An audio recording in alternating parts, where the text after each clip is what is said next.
السلام عليكم ورحمة الله وبركاته. نحمده ونصلي على رسوله الكريم، أما بعد، فأعوذ بالله من الشيطان الرجيم. بسم الله الرحمن الرحيم. لن ينال الله لحومها ولا دماؤها ولكن ينال التقوى منكم.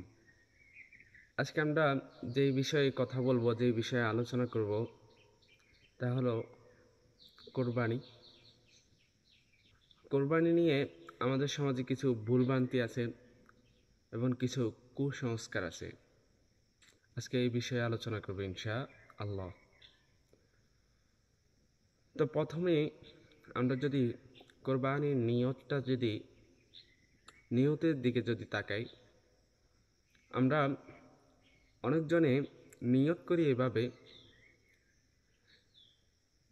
দেখেন, সমস্ত কাজই নিয়তের উপরে নির্ভর করে। রাসূলুল্লাহ সাল্লাল্লাহু আলাইহি ওয়াসাল্লামের হাদিস কিন্তু এটা, ইন্নামাল আমালু বিন্নিয়াত।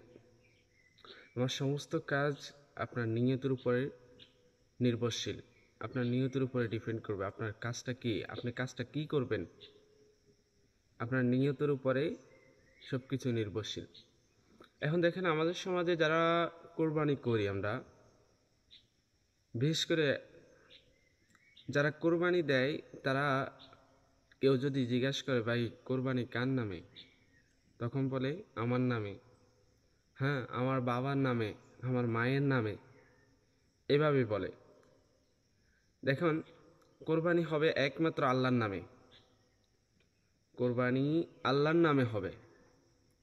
আপনার বলার দরকার, আপনার বলার গঠন হচ্ছে যে, বলার গঠন হবে এভাবে যে, কোরবানি হবে আল্লাহর নামে, আমার পক্ষ থেকে, আমার বাবার পক্ষ থেকে, আমার মায়ের পক্ষ থেকে আল্লাহর নামে কোরবানি হবে।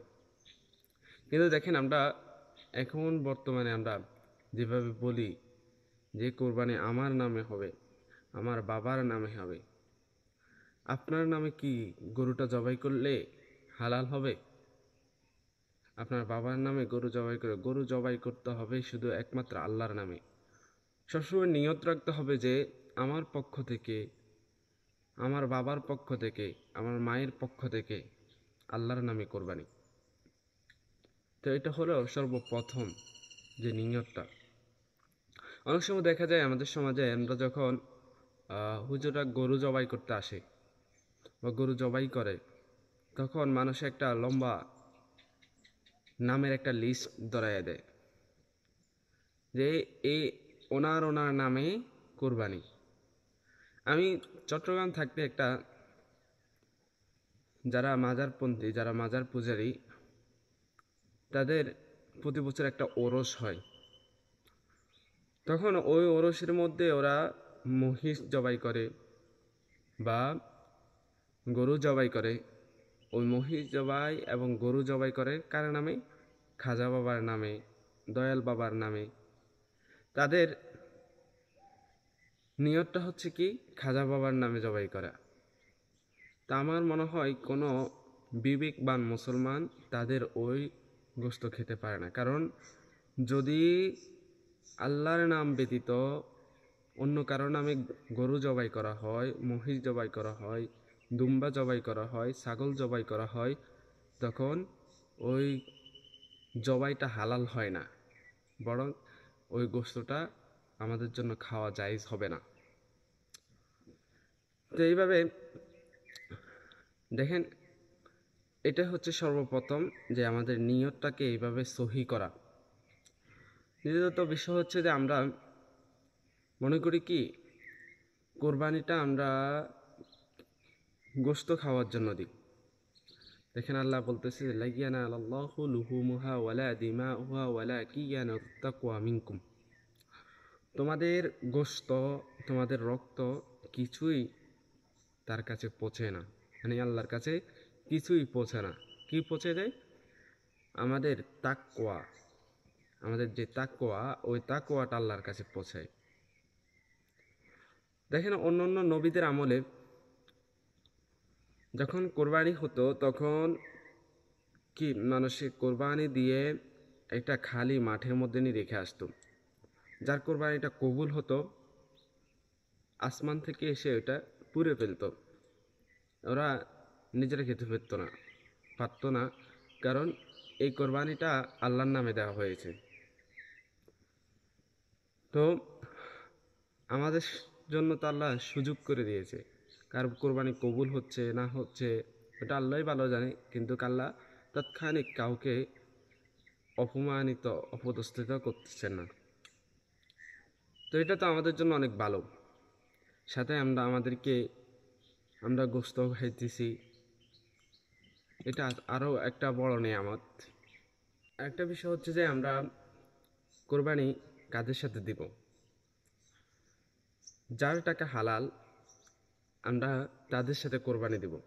দেখেন, আপনারা যদি 7 নামে কোরবানি দেন বা 5 নামে কোরবানি দেন, তখন যদি কারো টাকা, একজনের টাকা যদি এখানে হারাম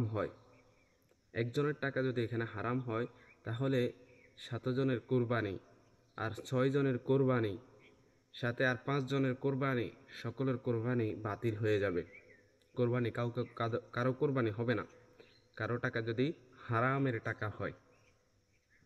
তো এই জন্য যারা হালাল টাকা রুজি করে তাদের সাথে কোরবানি করার চেষ্টা করা। আপনি 30,000 টাকা করে কি একজনের সাথে কোরবানি দিচ্ছেন, কিন্তু তার টাকাটা হারাম, তাহলে আপনার কোরবানিটা বাতিল হয়ে যাবে, কোরবানি হবে না। আপনার টাকা যত বেশি হোক, আপনার কোরবানি হবে না। 2 নম্বর কথা হচ্ছে যে ঘুষের টাকায়, সুদের টাকায় কোরবানি দিবেন না। 30,000 টাকা দিয়ে ঘুষের টাকা দিয়ে 30,000 টাকা ঘুষের টাকা দিয়ে, সুদের টাকা দিয়ে কোরবানি দেওয়ার চাইতে 10,000 টাকা দিয়ে একটা ছাগল কোরবানি দেওয়াও অনেক ভালো। এটা আল্লাহর কাছে পছন্দনীয় হবে, আল্লাহর কাছে কবুল হবে। আর আপনার 30,000 টাকা এটা আল্লাহর কাছে কবুল হবে না। এজন্য যারা হালাল টাকা রুজি করে, যারা হালাল পন্থায় ইনকাম করে, তাদের সাথে কোরবানি দেওয়া। আর আপনি কেন হালাল টাকা ইনকাম করবেন? আপনার সারা জীবনে আপনার যেই টাকা ইনকাম করবেন তা আপনার কপালের মধ্যে লিপিবদ্ধ হয়ে গেছে আল্লাহর পক্ষ থেকে। তো আপনি যেই টাকা ইনকাম করবেন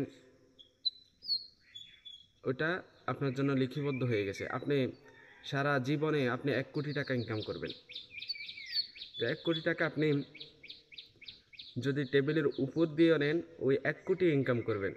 আর যদি টেবিলের নিচ দিয়েও নেন, তো এই 1 কোটি ইনকাম করবেন, তার চাইতে বেশি ইনকাম করতে পারবেন না। এজন্য হালাল টাকা ইনকাম করা এবং যাদের সাথে কোরবানি দিব তারা যেন হালাল পন্থায় হয়, এইভাবে লোকেদের সাথে কোরবানি দেওয়া। আর প্রথমে যে কথাটা বললাম যে আমরা নিয়তটাকে শুদ্ধ করব এবং আমার নামে কোরবানি, এটা যেন আমরা না বলি, আমার পক্ষ থেকে আল্লাহর নামে কোরবানি। তো আল্লাহ তাআলা রব্বুল আলামিন আমাদের কোরবানিগুলোকে কবুল করুক এবং আমাদের সবাইকে কবুল করুক। আসসালামু আলাইকুম ওয়া রাহমাতুল্লাহি ওয়া বারাকাতুহু।